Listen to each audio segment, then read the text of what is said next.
자, 기경계합니다. 생겨나지도 않고 소멸하지도 않고 허무도 아니고 유도 아니고 오는 것도 아니고 가는 것도 아니고 다른 것도 아니고 같은 것도 아닌 영기법을 가지신 분 완전한 깨달음을 얻으신 부처님들 가운데 가장 훌륭한 설법자인 당신께 경주를 표합니다.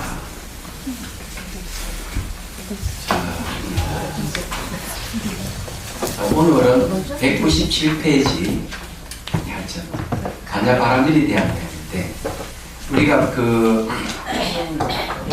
서장에 뭐라고 되어 있죠? 서장에 이런 말이 있죠. 반야 위에 이런 말이 있습니다. 뭐를 반야 위에 두라 하는가 하면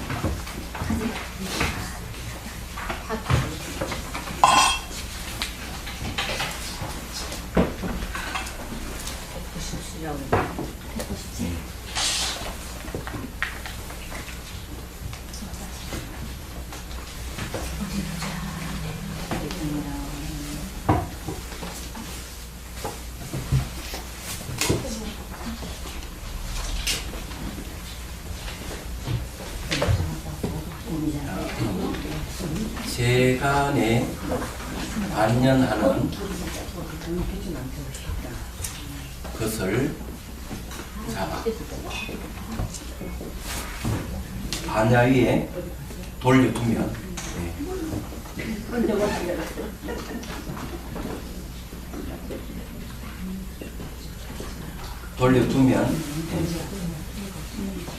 하는 말이 있죠.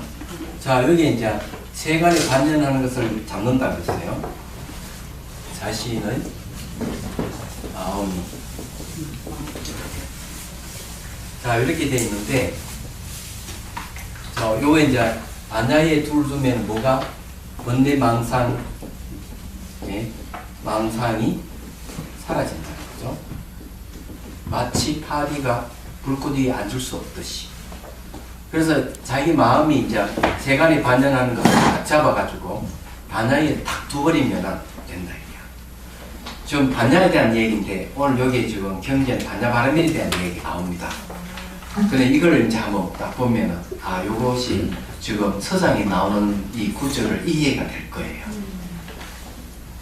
자, 읽어볼게요. 경하는 부분에 마음에는 마음이라는 상이 없으나 허공을 취하지 않고 멋있는 말이에요. 마음에는 상이 없으면 마음 텅 비어 있기 때문에 그걸 허공이라고 생각하면 안 되는 거예요. 그건 잘못된 거예요. 모든 행위가 일어나지 않으나 정멸을 인정하지 않으며 행위가 일어나지 않는다 하는 모든 마음의 움직임은 멈춰버렸죠. 멈춰져 버리는데 그 자체가 원래 마음의 움직임이 없다는 걸 얘기합니다. 그렇다고 그것을 정멸이라고 인정하지 않습니다. 정멸이 인정하면 어디 되죠? 마음을 움직이는 것이 되니까요. 마음에는 출입함이 없어서 들어가고 나옴이 없어서 자성이 항상 평등하고 모든 법의 실제가 다 결정성이었어. 이 법이 결정성이라고 하는 것은 위에 있는 공이 결정되어 있다는 얘기죠. 그건 결정성이어서 모든 지혜에도 의지하지 않고 지혜에도 머물지 않으니 지혜도 머물지 않는다. 이것이 반야 바람입니다. 다른 말하면 반야의 완성이다 이거죠. 그럼 이게 이제 이걸 바꿔서 얘기하면 이게 뭘 얘기하죠? 마음의 본성이 반야라는 얘기입니다. 됐죠? 예. 예, 마음의 본성이 뭐냐 이러니까 바로 반야의 완성이라는 거죠. 반야의 완성이 바로 마음의 본성이에요. 그래서 이게 참 중요한 거죠. 그럼 여기서 반야에 두라. 자기 마음이 세간에 반연하는 것을 잡아서 반야에 돌려주면 하는 말을 쓰죠. 반야에 두면은 번뇌망상이 사라진다. 그럼 이때 반야는 뭐냐? 마음의 본성을 얘기하는 거예요. 그러면 이해가 되실 거예요. 여기 이제 이 반야의 완성이라 하는 것은 결국 깨달음을 얘기합니다. 반야가 완성될 때 비로소 우리는 위없는 깨달음을 얻는 거거든요. 근데 이 육바람일 중에서 이제 반야바람이 이제 굉장히 중요합니다. 얘기하자면은. 그 여기 이제 마음에는 출입이 없다. 네. 이런 거라든지 성품이 항상 평등하다. 이런 거는 전부 다 뭔가 마음의 본성을 얘기를 하는 겁니다. 그래서 이제 반야적이 되고 대승기신론에도 주객이 없고 중생과 부처가 평등하고 법기가 하나인 줄 안다. 이게 바로 깨달음이라고 했잖아요. 깨달음 내용이에요. 이것도 똑같은 내용입니다. 알고 보면은.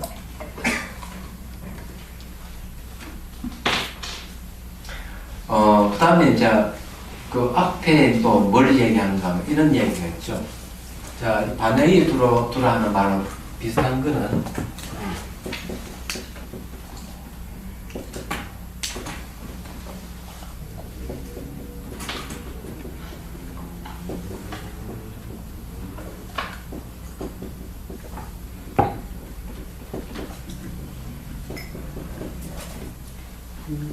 요거 우리 앞에 나온 구절입니다.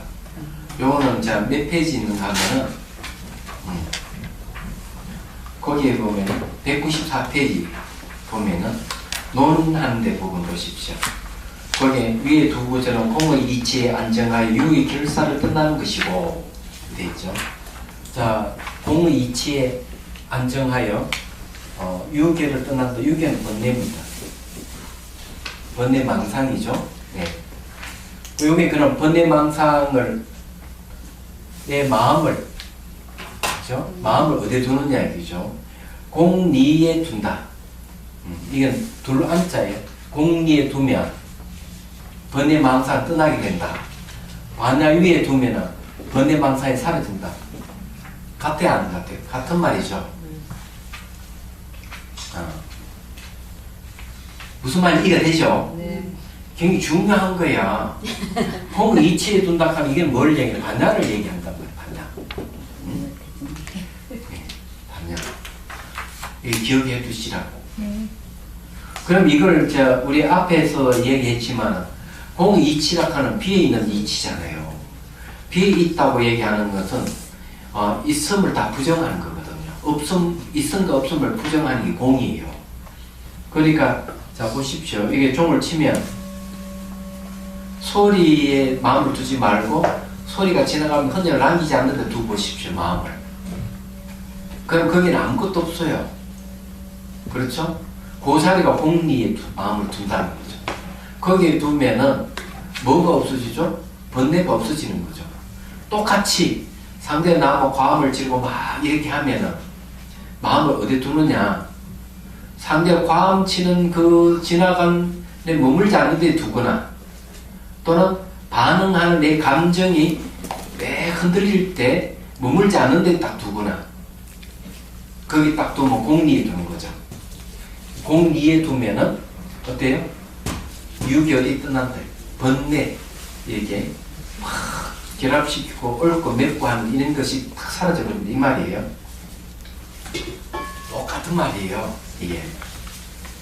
그래서 이게 이제 그런 말인데 그럼 공리가 뭐냐 하면은 바로 여기서 얘기하는 공리 마음에는 상이 없고 상이 없어 허공을 취하지 않고 모든 행위가 일어나지 않아 정리를 인정하지 않으며 마음에 출입함이 없어서 자성이 항상 평등하고 모든 법의 실체가 다 결정성이 있어 모든 지혜에도 의지하지 않고 지혜에도 머물지 않는 게 바로 지혜예요. 이것이 반야의 완성이다. 이렇게 얘기를 하는 겁니다. 자, 이 지혜에 머물지 않는다는 말을 다시 한번 얘기하죠. 내가 이런 쓰는 걸 별로 좋아 안 하는데 그림을 그려드릴게. 자, 첫 번째 우리는 언어를 쓰죠. 엉구라고 얘기했습니다. 그럼 우리가 경전을 잃는다. 경전을 잃는다. 이렇게 했을 때 언어를 쓰잖아요. 그 다음에 엉구는 뭐예요? 조사의 응구일 수도 있어요. 조사의 응구. 조사의 응구 중에서 뭐 예를 들어 수미산 같은 이런 게 있는 거죠. 그 다음 경전 계속 읽으면 그 다음에 뭐가 생기는가 하면 그 이제 줄거리가 딱 드러나요. 줄거리가 보인다. 그런 줄거리 보이는 건 내용이 파악되는 거죠. 예. 말하자면. 자, 내용이 파악되면 그것이 하나 딱 요약해가지고 핵심 드는 게 있다. 핵심. 핵심 뭐지? 뜻이에요. 그러면 경전의 핵심이 뜻은 뭘 가면 제1이죠. 첫 번째 뜻이죠. 첫 번째 가는 뜻입니다. 그 첫 번째 가는 뜻을 갖다가 뭘 공을 얘기해. 제1이 공을 얘기하고 또 제1이 제라고도 얘기합니다. 그러면은 뜻을 알게 되면 그 다음에 뜻에 들어가는 거죠. 자, 이제 보십시오. 이게 이제 중요한 거예요. 내가 경전을 읽는다. 와, 읽다 보니까 내용이 드러나? 내용이 들어가면은 경전 읽는 것이 버리게 되죠. 그렇죠? 내용을 딱 그냥 계속 읽으면 내용을 파악하다 보니까 궁극적인 뜻이 드러나면서 내용이 아웃되는 거지. 그렇죠? 네. 근데 뜻으로 싹 들어가니까 뜻이 아웃돼 버리는 거예요. 여기 깨달음이에요. 벌써 이게 경전을 읽으면은 이렇게 언어를 떠나는 거죠. 얘기하자면. 간단해요. 그래, 이 자리에는 뜻의 세계는, 여기는, 어느 문자가 없습니다. 어느 문자, 생각, 이런 것이 다 아웃된 자리, 뜻자리는. 알고 보면은. 그 처음에는 수미산! 이렇게 하다 보면은, 이 수미산이 나락하는 뜻을 알게 되고, 그 다음에, 요래 뜻이 포착되면은, 수미산 할 때, 수미산만 붙들고 있으면은, 뭐가 드러나는, 뜻이 드러나는 거예요. 이 뜻이. 수미산을 붙들고 뜻이 드러나는 거죠. 뜻이 드러나면은, 그 다음에 뜻 속으로 싹 들어가면, 수미산이라 하는 이 엉터를 다 버리게 되는 거지. 얘기하자면. 같은 구조예요. 알고 보면은. 이 네 가지에서 벗어나는 아무것도 없어요. 잘 생각해 보십시오. 그래서 이제 이런 과정을 거치기 때문에 여러분들이 뭐 수미산을 하든 경전을 읽든 읽게 되면은 내용이 파악돼야 되는 거예요. 한자를 읽으면 백날에도 여기서 못 벗어나는 거예요. 번역본을 계속 읽어요. 금강경도 번역된 걸 계속 읽으면 내용이 파악되고 그 내용의 핵심이 이거 공성이구나 알게 되는 거죠. 그래서 이게 읽으면 내용도 파악되면서 공에다 늘 초점 맞추고 계속 읽으면 내용 파악된 이게 다 없어져 버려요. 그러다가 어느 순간 쑥 들어가게 되면 이것도 없어지는 거예요. 여기 이제 뭔가 하면은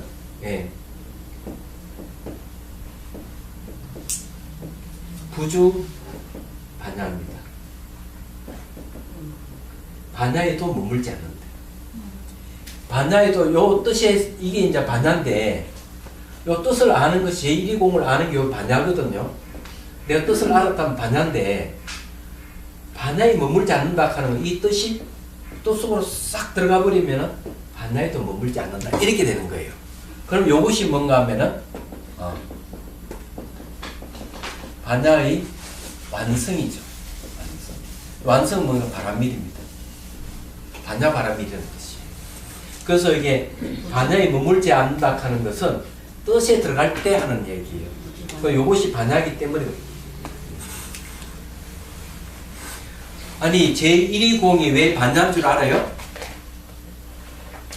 자, 이게 제120이 이게 반야라고 하는데 이게 왜 반야냐면은 반야의 내용이 뭐냐면은 공이에요. 반야의 내용이 공이기 때문에 반야가 공이고 공이 반야예요. 얘기하자면. 이걸 빨리 파악을 해야 되는 거예요. 내가 지혜가 생겼다 이러면은 지혜 내용 공성이라고 하는 걸 알아야 돼. 지혜 내용 중에서 무상도 있고 지혜 내용 중에서 고도 있고 무아도 있어요. 그래서 지혜 내용이 무상고 무아 3법일 수도 있는데 그보다 한 발 더 나간 지혜 내용이 공성입니다. 얘기하잖아. 그게 뜻이에요. 그 뜻속으로 들어가면 이제 바로 부주반야가 되는 거예요. 여기에 내용이 이제 그런, 여기는 부주지혜라고 되어 있어요. 예, 부주지혜. 그래서 요 내용을 얘기하면 뜻에 들어간 자리를 얘기합니다. 뜻에 들어간 자리를. 뜻에 들어가는 자리를 부주반야, 시반야바람이 이렇게 나오는 거예요. 어느 스텝? 이해가 되죠? 이런 걸 잘 이해를 하셔야 돼요. 그래야 이게 재미가 있어요. 자, 거기에 이제, 원효스님께서 길게 주석을 달았는데, 이게 아니라 중요해요. 자, 마음에는 상이 없다고 하는 것은 자신이 아닌 마음을 가나는 상을 두지 않는 것이고, 허공을 취하지 않는다는 것은 마음이 비어 있다고 하는 공의 성질을 취하지 않는 것입니다. 네. 이것은 정도의 지혜다. 도를 정득한 지혜다. 너무 멋있어요. 자, 여기 이제 마음이라는 상이 없다고 했는데, 그럼 언제부터 마음이라는 상이 없는 경지에 들어가느냐? 언제부터? 공성을 알고 있어요. 네. 요거는 이제 마음이라는 상이 없다 하는 경지는요, 주관 객관이 딱 하나가 됐을 때 나타나기 시작해요. 얘기하자면. 그럼 그게 언젠가 하면은, 주객이 하나가 탁 한 덩어리 되는 거. 공성을 내가 알아차리는 그 알아차림에 마음이 머물러 버리면 주객이 딱 하나가 돼요. 그걸 이제 심일경성이라고 하나가 돼요. 이게 하나가 되면 익숙해야만 돼요. 또는 타성일편이라고 해요. 그런 상태에는 이제 어떤 경계가 있는데 바깥 대상을 알 수가 없어요. 없어요. 아무도. 마음의 모습도 찾을 수가 없어. 그렇지만 깨달은 경지는 아니에요. 그래서 하나 된 상태로 가는 거예요. 타성일편이에요. 그래 이것이 익숙하게 되면은 그 다음에 일어나는 게 뭐가 일어나는가 하면은 바로 덩지락하는 선정이 일어나요. 익숙해지면. 그래 평등한 상태, 들뜨지도 않고 깔아지도 않는 상태가 유지되는 상태.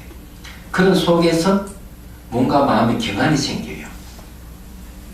그럼 뭔가 마음의 경안이 딱 생기면은 그때는 어떤 일이 생기는가 하면은 이런 일이 생겨요. 내가 악을 끊고자 하는 마음이 즐겁게 끊을 수 있는 마음이 생겨요. 선행을 하고 싶은 마음은 있으면 즉각 망설임 없이 선행을 해. 그래서 선행을 해서 아이고 아깝다 이런 생각이 안 나. 그러니까 아직까지 그때는 그 경기 못 간다는 거예요. 뭔가 선정 속에서 경안이 안 생겨서 그런 거예요. 네. 그래가지고 아무리 머리도 가가 내가 봉사를 하고 즐겁게 하고 내가 잘못했으면 아이고 잘못했습니다 하고 딱 끝내버려요. 얘기하잖아. 그걸 오래 묵혀두지를 않은 거예요. 바로 자기 잘못이 있으면 잘못을 바로 인정을 해버려요. 이 경지 그런 경지 무덤 깨달은 경지는 아니에요. 그러면서 자기가 머물고 싶은 자리 그 공성의 자리 그럴까 늘 그 관찰 대상에 머무는 거 자유스럽게 머물고 하늘에 비가 오고 날 때 맑게 개인 마음 상태에 돼 있고 늘 뭔가 마음이 즐거워. 그 상태가 그걸 갖다 정사마타라 그래요. 사마타를 성취한 단계다. 그걸 갖다가 사마타의 삼매라고 그래요. 사마타의 삼매에 의지해서 그 다음에 뭔가 마음을 막 분석을 해. 분석을 하게 되면은 이제 분석할래 할 수 없는 경지에 가. 얘기하자면 분석 힘이 너무 강하면 선정 힘이 약해지죠. 그러면 분석하는 힘을 또 낮춰서 선정 힘을 기르고 선정 힘이 너무 강하면 분석하는 힘이 약해지거든. 그럼 선정 힘을 조금 늦추고 이래 가지고 사마타와 이파사나를 균등하게 가지는 직관 상수하는 과정이에요. 그러다가 분수 관리할 수 없는 경계에 탁 이렇게 되면은 이파사나 삼매가 탁 나타나. 그러면 앞에 어떤 사마타 삼매와 이파사나 삼매가 딱 하나가 돼요. 이때 되면은 자 공삼매가 돼요. 또는 진여삼매라 하기도 하고 일행삼매라고 합니다. 그 속에서 분별이 없는 지혜가 생겨요. 무분별지혜요. 첫 번째 무분별지혜에서 두 번째 무분별지혜에서 옮겨갔을 때 깨달음을 얻어요. 그게 이제 내용이 주관객관이 사라지고 부처와 중생이 평등하고 법계가 하나인 줄 아는 거예요. 그리고 평등이 나오잖아요. 요 경지가 바로 여기서 얘기한 그 경지예요. 마음에는 상이 없어요. 허공을 텅 빈 허공을 취하는 마음도 없어. 얘기하잖아. 그럼 이해되죠? 그래서 이 마음의 상이 언제 없어지느냐 하면은 주객이 하나가 된 상태에서 벌써 상이 없어요. 그 상태에서. 그것이 쭉 완전히 가서 초지 깨달음 얻을 때까지 마음 상은 없다고 보면 틀림없어요. 얘기하자면. 그래서 여기서 이야기하는 그런 거죠. 마음에는 상이 없다고 하는 것은 자신 안에 마음을 관하는 상을 두지 않는다.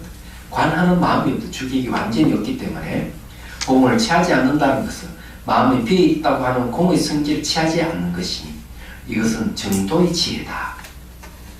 모든 행위가 일어나지 않는다는 것은 일체 행위가 본래 일어나지 않음을 깨닫는 것이고, 이 말은 무슨 말이냐면요, 이 말은 이런 뜻이에요.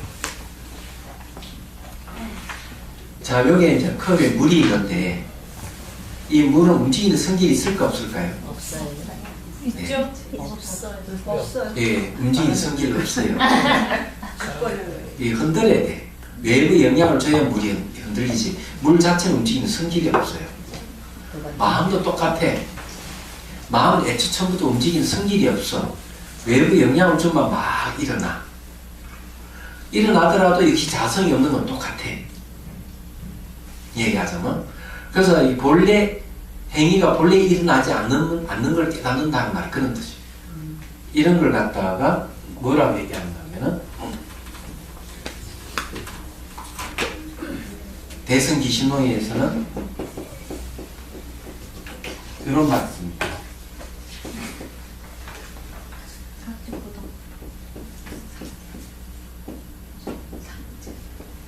네. 각적 부동. 깨달음은 마음이 그만 움직임이 없다. 탁 이렇게 돼요. 그러면 요 들어가려면 어떻게 부동적각이 되겠죠. 네, 부동한 상태로 계속 들어가면 깨달음을 얻어요. 근데 부동한 상태를 여기 얻는 걸, 올라가는 거는 깨쳐가는 길이 되겠죠? 얘기하죠. 요렇게 되는 건 이거는 결과지만, 요는 결과잖아요. 요래가는 깨쳐가는 길이 돼요. 그럼 부동하려면 두 가지예요. 사마타와 이파사나를 수행하면 마음이 부동으로 가는. 자, 그 다음에 정멸을 인정하지 않는다는 것은 무생에 집착하지 않고서 항상 밖으로 교화하는 것이니, 정멸을 인정하지 않는다. 정멸 속에 머물지 않는다. 이런 소리예요. 정멸에 머무는 것은 뭘 얘기하죠? 그거는 아라한이에요.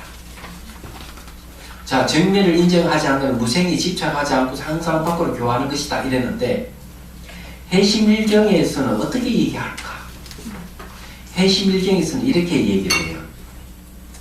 부처님은 정멸 상태에서 마음을 움직인다. 정멸 상태에 왜 마음을 움직일까? 그래서 원적스님께서 하시는 말씀이 본원의 힘 때문에 그렇다. 부처님 본원은 뭘까? 본래 원이 뭘까? 중생부자하는 거야.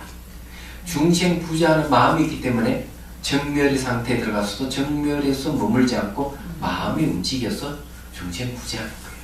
이게 연민심이에요. 그럼 보살도 똑같은 거예요. 보살들도 정멸 상태에 딱 머물지 않아. 그래서 이제 해심일경에서 뭐라고 얘기하는가 하면은 방편과 반야를 닦았던 힘 때문에 정멸에서 마음의 움직임이 일어난다. 이랬어요. 기가 막힌 말을 하죠. 그러면 어떤 방편, 어떤 반야를 얘기하느냐? 방편과 반야를 얘기하는 육바람일을 얘기합니다. 육바람이 다른 말은 보리심이에요. 육바람일이 보리심입니다. 그렇기 때문에 중생을 구제하고자 하는 보리심이 있는 이는 정밀에 머물지 않는다. 열반에 머물지 않는다. 이렇게 얘기하는 거예요. 보살도 그렇고 부처님도 그렇고. 그 여기서 얘기하는 게 정밀을 인정하지 않는다는 무생이 집착하지 않고서 항상 밖으로 교하는 것이니 이랬는데 원효 스님께서 여기에 만일 제 같으면 하나 더 넣겠다 이죠. 무생이 집착하지 않는다 하는 거는 왜 안 하느냐? 연민심 때문에 이렇게 얘기할 수 있습니다. 그래서 연민심을 하나 더 넣었으면 더 좋을 뻔했다 하는 생각을 합니다. 해심일경에 근거를 해서 얘기하면 그렇다. 그런데 어떻게 정면에서 마음의 움직임이 일어날까? 궁금하죠? 그래서 비유를 들어서 이렇게 얘기합니다. 두 가지 비유를 들어서 낮에 활동을 열심히 했으면 저녁에 몸 피곤해서 잠이 들 때 새벽녘에 마음 의식이 깨어난 것과 같다. 새벽에 왜 의식이 깨어날까? 낮에 늘 활동했던 힘 때문에 저절로 새벽에 의식이 깨어나는 거예요. 이건 이해되죠? 네. 습관 때문에. 예. 이걸 이해를 잘해야 돼요. 멋진 비유죠. 두 번째는 뭔가 하면 멸진정이 들었을 때 딱 7일 되면 의식이 탁 깨어나는 거예요. 7일, 멸진정이 딱 들면 7일 동안에 호흡이 몸으로 다 끊어지고 모든 인체 기능이 다 정지가 돼, 일주일 동안. 근데 일주일 딱 지나면은 딱 의식이 깨어나는 거예요. 그거 같다. 이랬어요. 그거 왜 깨어날까? 앞에 수행했던 힘 때문에 그런 거예요. 근데 수행이 힘 아니더라도 깨어나는 거는 늘 깨어있어 버릇했기 때문에 딱 깨어나는 거 아니에요? 네, 그런 건 있는데 네. 수행자는 바로 수행의 힘 때문에 그런 거예요. 내가 1시간만 내 선정이 들었다가 깨어나야지. 딱 마음먹으면 1시간만 선정이 들었다가 탁 깨어나는 거예요. 내가 강의를 하다가 내 선정이 들고자 싶으면 바로 싹 들어갔다가 탁 깨어날 수 있어요. 이렇게 돼야만이 선정이 들어갔다 나왔다 자유자재 돼야만이 돼요. 이게 이렇게 될 때 초지 이상의 경지. 근데 이런 경지도 몸가슴에서도 마치 자기가 초지 경지 이런 것이냐 이걸 얘기하는 사람이 있으면 안 된다. 아니 그런 경지 아니래도 5분만 눈 부셨다 일어나지 그러면 딱 5분 있으면 딱 깨요. 그건 선정아 안 가게. 누구나 해요. 그잖아. 아니 그게 마음에 소용이 있어서 내가 자, 그래서 이제 요 이야기는 이제 그런 거 좀 관련이 있다는 걸 말씀드립니다. 이것은 교도의 지혜다. 자, 이 교도의 지혜라고 하는 걸 있는데 교도의 지혜가 있고 정도의 지혜가 있죠. 얘기하자면 자, 그걸 어디 보는가 하면요 199페이지 정도의 지혜 봅시다. 정도란 교정 이도의 하나다. 정행이라고 한다. 즉 모든 부처가 정덕한 여실한 이치이다. 정의는 깨달아 개합한다는 뜻이니 마음이 진실성에 명합하여 분별이 없어져 평등의 개합함을 정의라 한다. 원녀는 그의 논에서 자신의 안에 마음을 관하는 상을 두지 않고 마음이 비어있다고 하는 공의 성질을 취하지 않는 것을 정도의 지혜라고 하였으니 이건 일체의 행위가 본래 일어나지 않음을 깨달아 무생이 집착하지 않고 항상 밖으로 교화하는 것인 교도의 지혜가 이타의 입장임을 비하여 자리 입장으로 보인다. 그러니까 정도의 지혜는 자리라고 하는 거죠. 자, 교도의 지혜. 교도는 교정 이도의 하나로서 교행이라고 한다. 즉 교설이 기치하여 실천하는 것을 말하는데 여기서는 중생을 교화하는 것을 의미한다. 이거는 뭘 얘기하는? 이타를 얘기합니다. 이때 교라고 얘기하는 것은요 교설에 기초한다고 생각하면 곤란하고요. 예, 저는 그건 반대입니다. 오히려 교화의 교자라고 하는 거 좋겠습니다. 교화의 교자. 중생을 교화하는 것을 그걸 교행이라고 하는 거죠.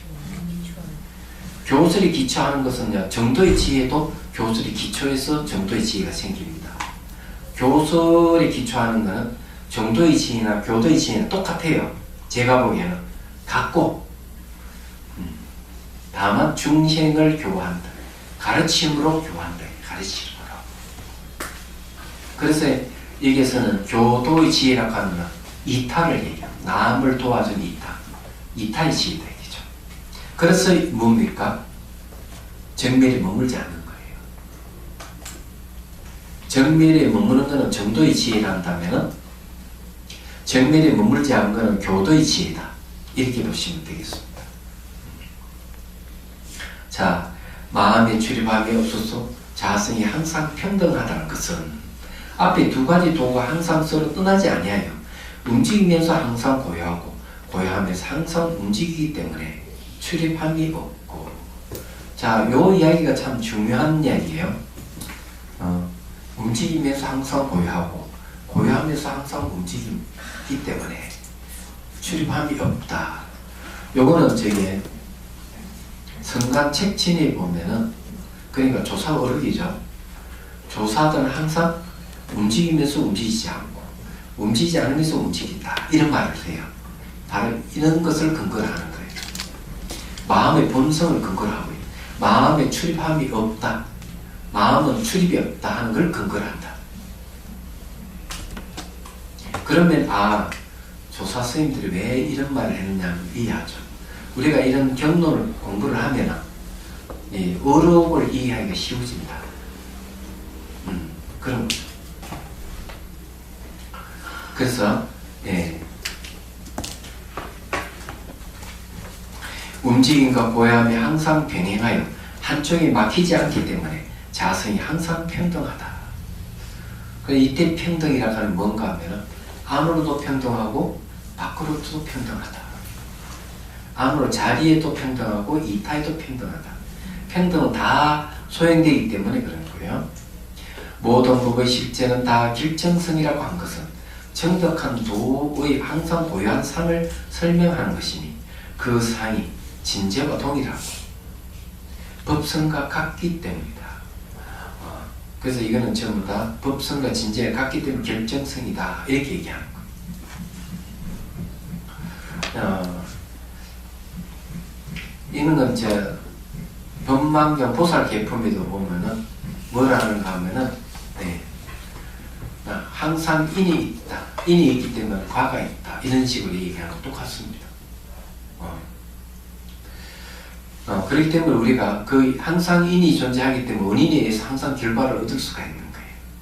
이 결정성하고 똑같은 얘기죠. 여기서 그런 이야기예요. 모든 지혜에도 의지하지 않고 지혜에도 머물지 않는다라는 것은 가르치는 도가 항상 움직이는 이유를 설명하는 것이니 십중법계에 의지하여 집착하지 않고 적조해에 머물러 있지 않기 때문이다. 적조해가 뭡니까? 정덕하는 지혜이기 때문에 정멸이죠.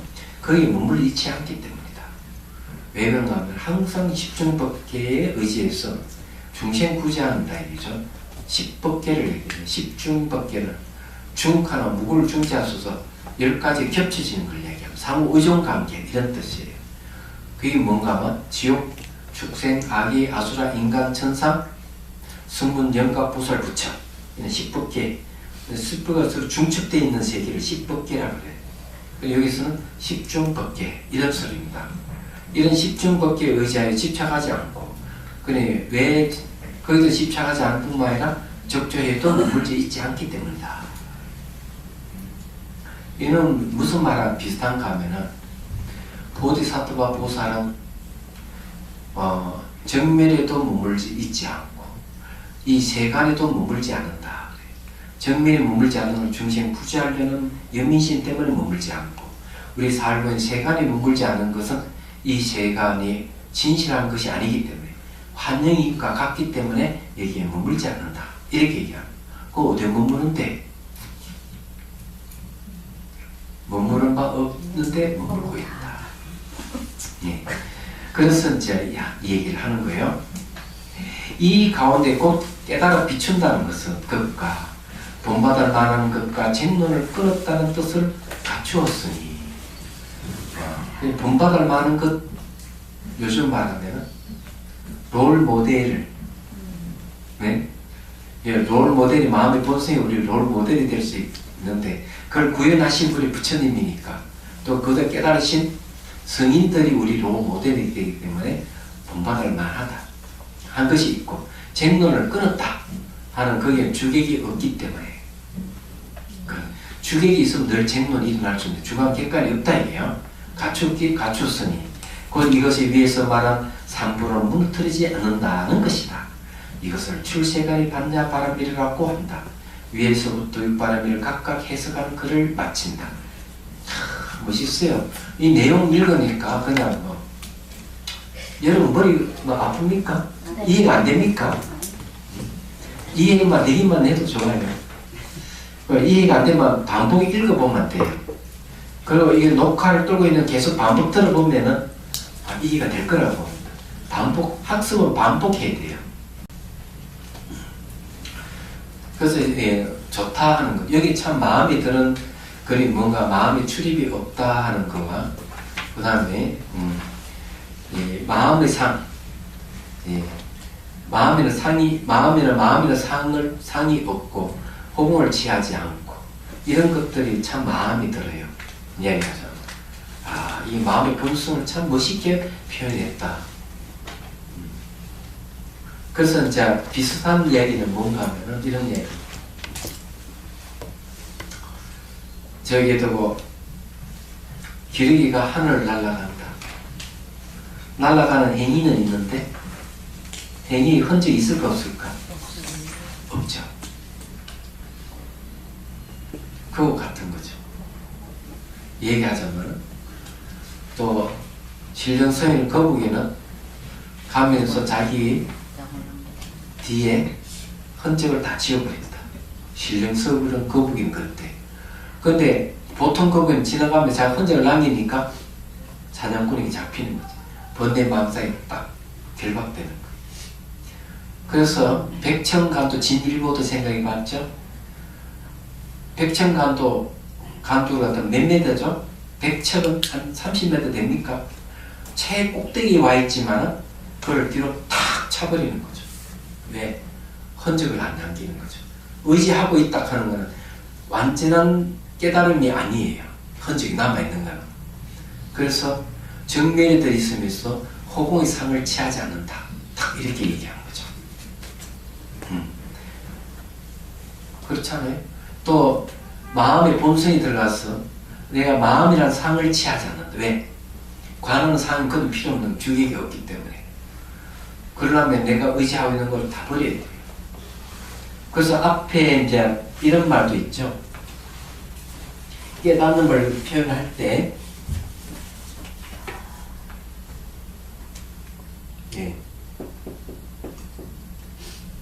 문문 없음에 머문다 그랬죠? 자, 문문 없음에 탁 머물면은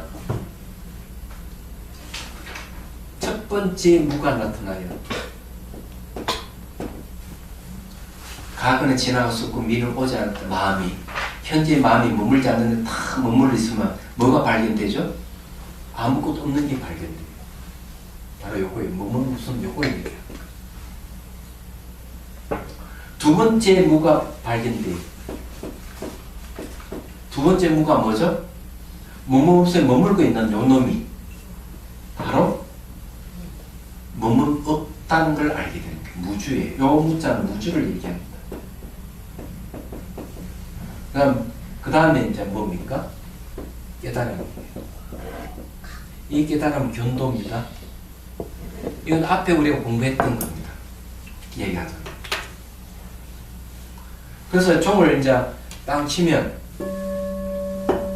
종 치면은 뭘 알아야 돼? 머물이 없는 걸 알아야 돼. 머물지 않는데 머물 줄 알아야 돼. 소리를 들으면서 머물지 않는데 다 머무르는 훈련이 잘 돼 있으면 머물지 않는데 머물고 있는 마음이 포착돼. 그러면 그 마음에다 초점을 맞춰서 공부하면 마음 매속 소멸하면서 존속해.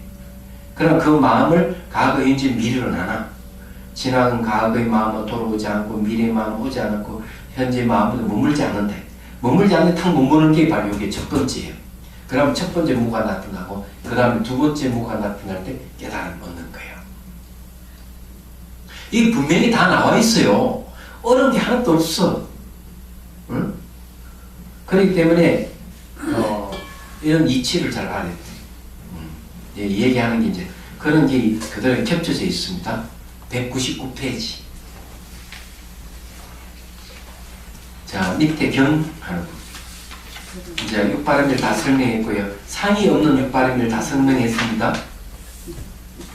서남자야, 이 육바람일은 모든 본각의 이익을 얻었어. 결정성에 들어가 조용히 세간을 벗어나 막힘도 해탈함도 없다. 자, 결정성이라고 얘기를 하는 건 바로 뭐라 했죠? 진재, 법성이라 했죠. 거기 들어가면은 마음의 본성이죠. 소연이 세간을 벗어나, 세간, 시간, 공간을 벗어나, 시공의 제약에서 벗어났다. 막힘도 해탈함도 없다.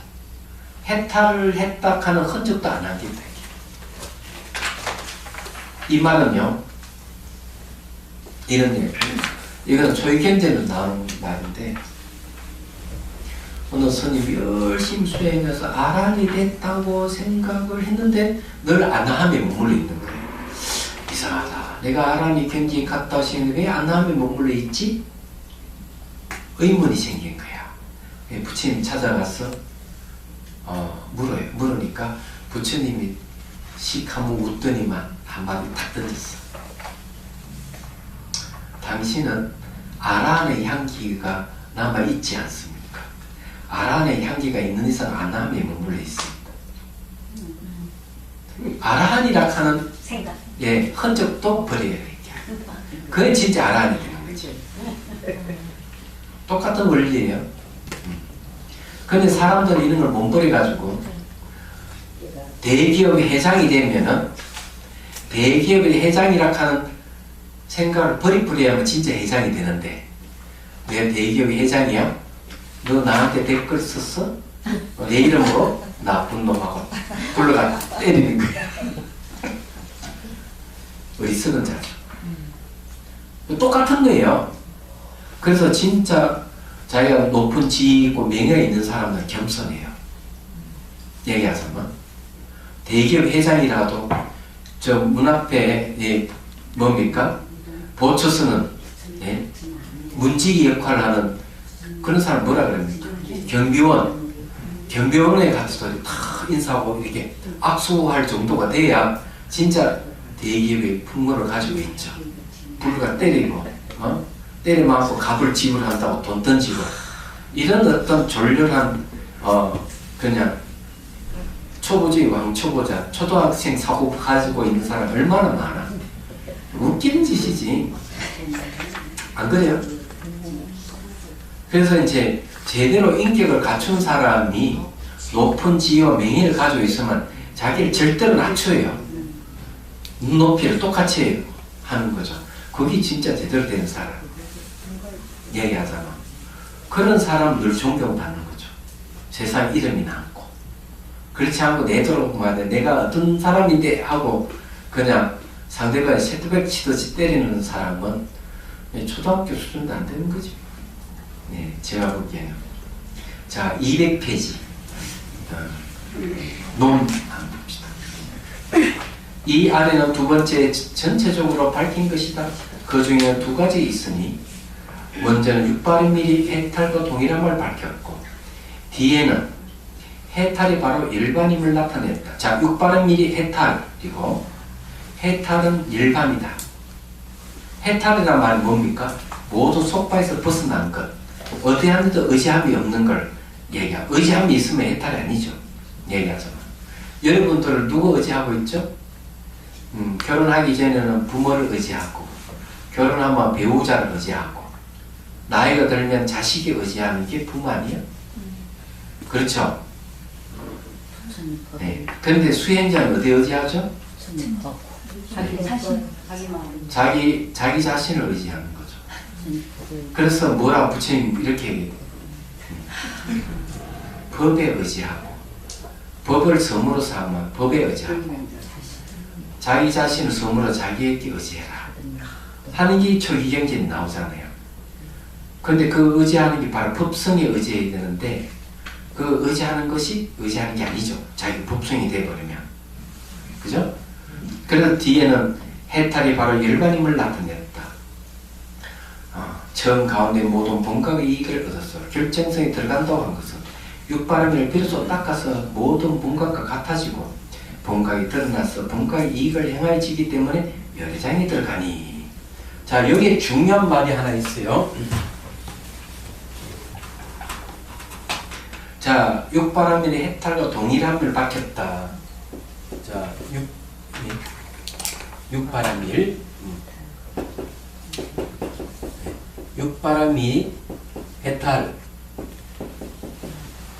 해탈이 열반. 자, 이렇게 했는데 여러분 육바람일이 뭡니까? 수행의 수단이잖아요. 그죠? 수행의 수단이 육바람일 아니에요. 그런데 해탈이나 열반은 수행의 결과이죠. 그래 안 그래요? 그럼 이때 육바람이란 수행의 수단이 아니고 수행의 결과와 동일한 거예요. 수행 수단하고 수행 결과가 동일하다. 육바람일이라는 거. 야, 이건 굉장한 발견이 아니에요? 그러면 이제 우리는 뭘 이해했습니까? 서장에서 뭐입니까? 대상에 반연하는 심의식을 어디에 머물러라? 반야 위에 두라. 그럼 번뇌 방상이 사라진다. 반야는 뭐죠? 반야 시에는 수행의 수단이면서 동시에 수행 결과를 얘기하는 거예요. 그때는. 그래서 수행 결과이면서 수행 결과가 수단이 된다는 얘기죠. 그렇기 때문에 반야가 어떤 역할을 하는, 반연하는 마음을 다 멈추게 해버리는 거야. 동시에 그것이 수행 결과이죠. 그때는 다른 말로 하면 해탈을 하기도 열반을 하기도 하고 화두를 하기도 하죠. 화두. 그래서 이제 다른 말로 화두가 되겠습니다. 육도와 화두는 같은 말. 육바람이랑 화두 같이 되는 거죠. 이때는 수단이 결과하고 결과가 수단이에요. 멋있습니다. 근데 여기서 이런 걸 우리가 공부를 해보면은 조사 스님들이 얘기하는 내용을 빨리 이해하게 되면 이거 수단인데 왜 이걸 목적으로 설명하지? 목적이면서 왜 수단이 나오지? 여기 딱 보면 논서에 보면 이런 얘기 벌써 있구나 하는 걸. 그래서 대선사가 경론에 잘 알고 있다는 게 제가 딱 보게 돼요. 그래서 이 얘기를 하는 거죠. 결국 이제 본각이 다른 일이 뭡니까? 열애장이죠. 그래 본각이 드러났어. 본래 깨달음이 드러났어.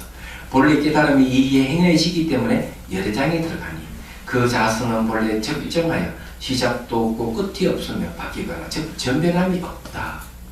마음은 물과 같아서 움직임이 없다 그랬죠. 움직임이 없기 때문에 끝도 없고 처음도 없고 바뀌는 것도 없고 전변함도 없는 거죠. 이와 같이 육바람일은 본각의 이익을 얻기 때문에 망념 유전하는 상을 멀리 떠났으니 그것 때문에 조용히 세간을 벗어났다고 하였으며 시간 공간의 차원을 벗어났다 하였습니다. 그러니까 시간 공간에서 이루어진 욕계식기 무식기를 다 벗어나 버렸다 이죠. 윤회에서 벗어났다 이 말이에요. 법의 성품에 들어갔기 때문에 법계에 들어오고 하여 모양도 없고 자기함도 없으며 속박도 없고 벗어남도 없으니 그것 때문에 막힘도 해탈함도 없다고 하였다. 오늘 여기까지. 질문이 있으면 하세요.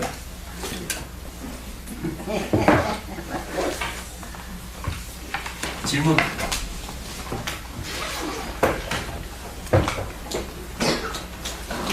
여러분들이 제가 말씀드리고 싶은 거는 사유를 많이 해야 돼요.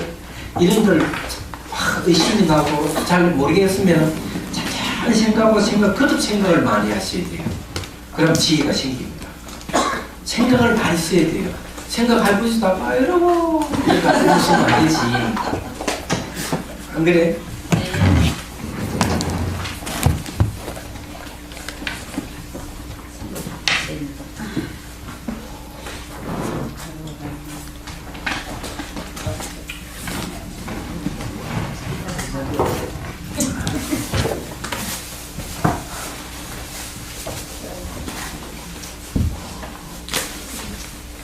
자, 질문 없습니까? 네, 함께 합시다. 중생들을 관여한 마음으로 깨달음의 정수를 이룰 때까지 부처님과 법과 승부에 항상 기입니다. 지혜와 자비를 갖추고 이정을 위해 노력함으로써 부처님 앞에 몸을 냈습니다. 원만한 고심을 일깨우겠습니다. 공개가 있는 한 중생이 있는 한 저도 함께 따라 머물며